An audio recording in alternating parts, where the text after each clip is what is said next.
Hey folks, and welcome to the Pipnotic Symposium for the 9th of August 2024. Okay, so today I want to talk a little bit about a trade I took yesterday and just talk a little bit about the rationale behind why I took the trade. So it was a buy on the pound American dollar, and what I was looking for was I was looking for prices to move below historical levels, which was I think this is the weekly low just here, and this is the yearly low just here, and I just wanted prices to move below and maybe show a bit of respect for that low by moving above a historical high. Like that. There we are. So I wanted to see a close above this level here, and I saw that yesterday. It was a really good example where we had prices kind of poking down inefficiently down into the low of and the high of last year. This is where the last year opened and closed. Prices poked down. We also moved below the low from last week. And then we saw some a really big rejection very shortly thereafter. Then prices stabilized a little bit. We had another run.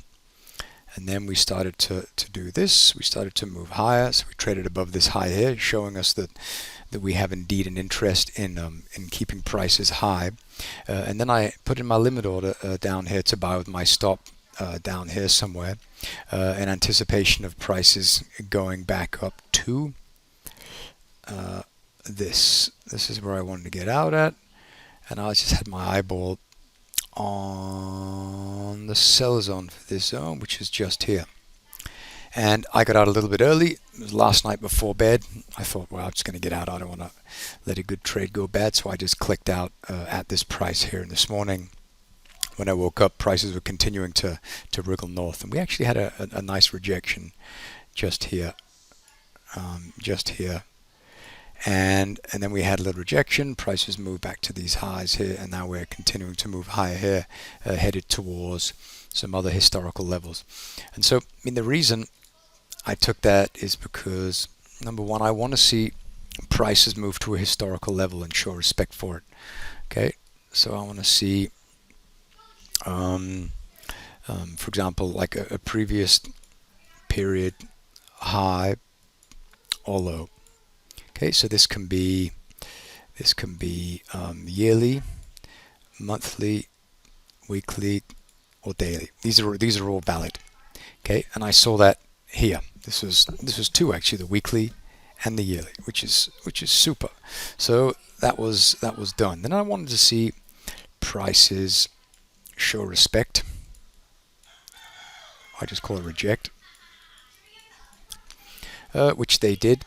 They moved down here and they showed rejection, so that was a nice week. You could see that the prices were seeking liquidity below these levels just here. We saw that pretty clearly here. And then I wanted to see prices. I wanted to see the flows change.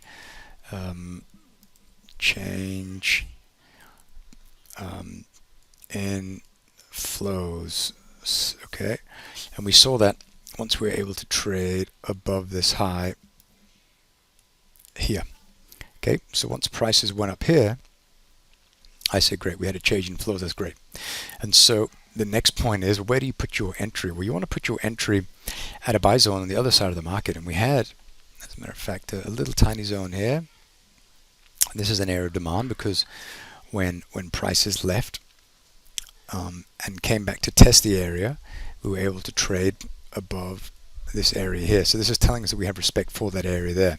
So I just wanted to make sure that I put my entry below this low here, because I know if prices are going below this low here, then there's going to be liquidity below here. And I wanted to certainly make sure that my stops were below here, because prices could easily have another stab lower and just kind of look for liquidity that's nested down here, of which there is a lot. Okay, and then I just put my order in, put my stop in, then I let it go.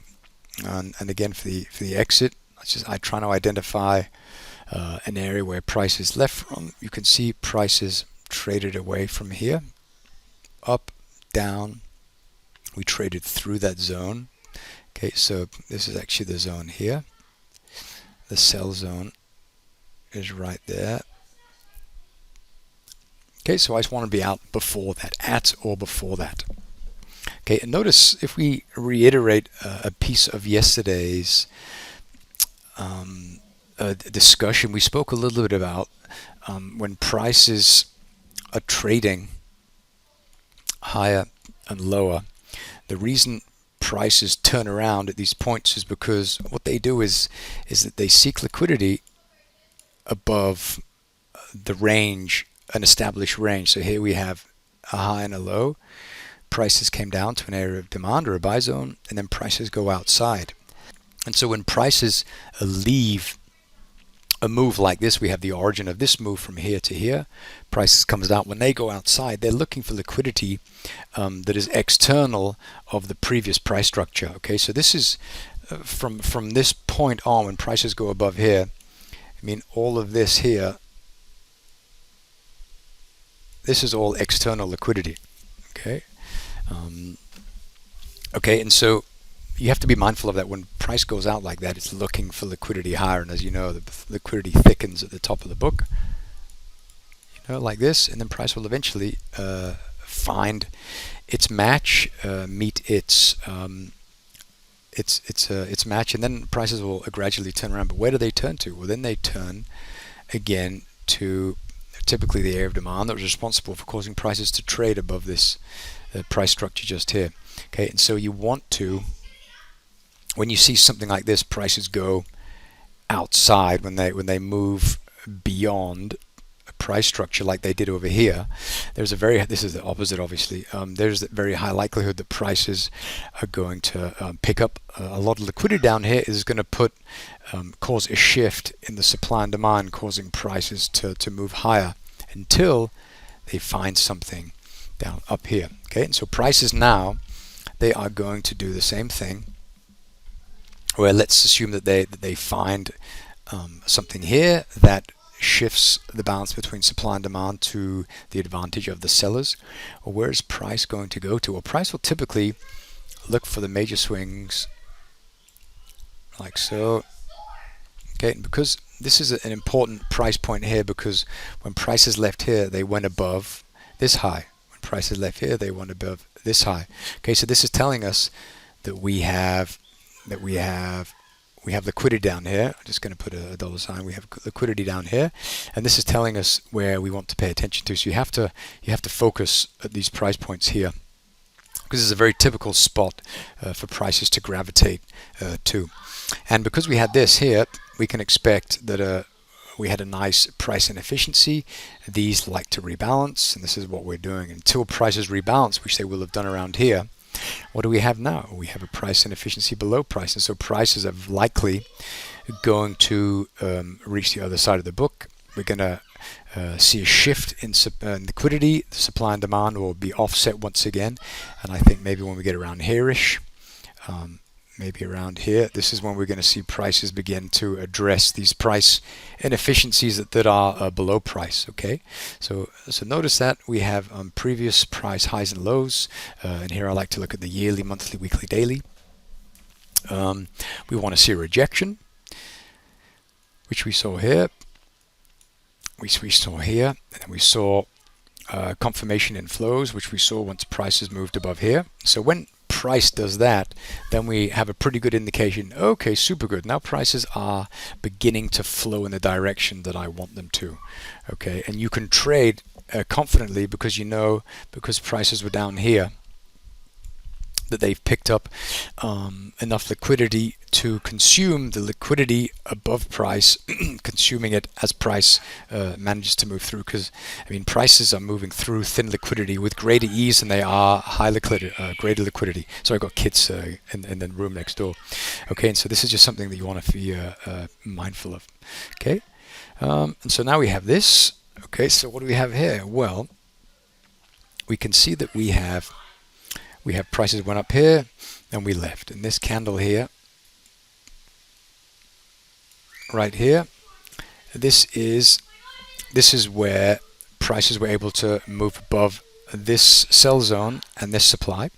Okay, this is supply, because when prices left here, we managed to move through some micro demand here that I can see. And so this is going to be a pretty obvious place for prices to go to. This is also something we need to pay attention to, is that we have the buy zone just here. So this is a really big buy zone. The buy zone is from here to the edge, just here, and this is the area of demand, just below price here. Okay, good. Well, I'm going to leave it at that. If you have any questions, let me know. Thanks once again for watching.